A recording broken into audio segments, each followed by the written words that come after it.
لوگوں کے ذہنوں میں ڈالا لن يدخل الجنت الا من كان هودا او نصارى، جنت میں صرف یہودی جائیں گے، اور عیسائیوں نے کہا کہ جنت میں صرف عیسائی۔ قیامت کے وہ قائل تھے، لیکن انہوں نے کئی خرابیاں پیدا کر دی۔ انہوں نے لوگوں کو باور کروایا کہ جنت میں صرف یہودیوں نے جانا ہے، جنت میں صرف عیسائیوں نے جانا ہے۔ آج ہمارے ہاں بھی یہی چیزیں ہیں۔ کئی لوگوں کا خیال ہوگا بے صرف دیوبندیاں جانا، دیوبندی ہونا بھی ایک مذہب بن گیا ہے۔ دیوبندی کسی مذہب کا نام تو نہیں، دیوبندی تو صرف نسبت کا نام ہے۔ علی گڑھ کے پڑے ہوئے علی کہلاتے ہیں، جامعہ ازہر کے پڑے ہوئے ازہری کہلاتے ہیں، مظاہر العلوم کے پڑے ہوئے مظاہری کہلاتے ہیں۔ نسبت رکھتے ہیں اپنے مادر علمی کی طرف کہ ہم فلاں مدرسے کے پڑے ہوئے ہیں۔ اور جو لوگ دیوبند کے مدارس میں پڑھتے ہیں، دیوبندی مدارس میں پڑھتے ہیں، اس نسبت سے وہ اپنے آپ کو کیا کہتے ہیں؟ ورنہ کوئی مذہب کا نام ہے۔ جنہوں نے یہ سمجھا انہوں نے غلط سمجھا۔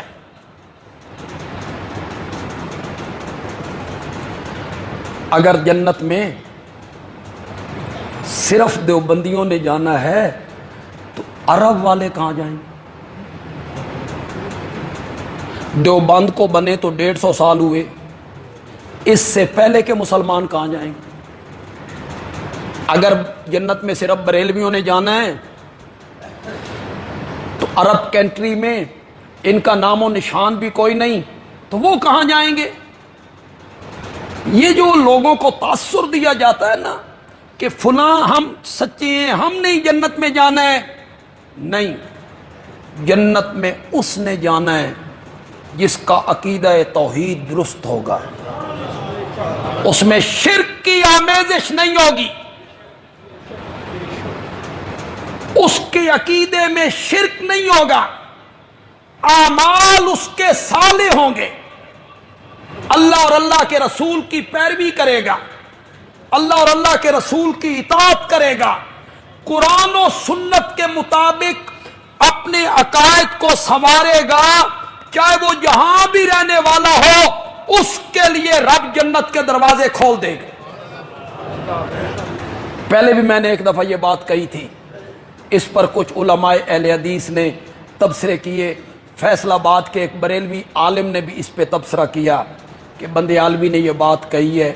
اہل حدیث عالم نے تو کہا بھئی بندیالوی خود من گیا بھئی دیوبندیاں جنت وچ نہیں جانا، اساں بندیالوی نو دعوت دینے ہیں کہ اہل حدیث ہو جائے۔ میں تو اس کے خلاف بول رہا تھا کہ اہل حدیث ہونا، دیوبندی ہونا، بریلوی ہونا یہ کوئی نجات کا سبب نہیں ہے بھائی، یہ صرف نسبتیں نسبتیں۔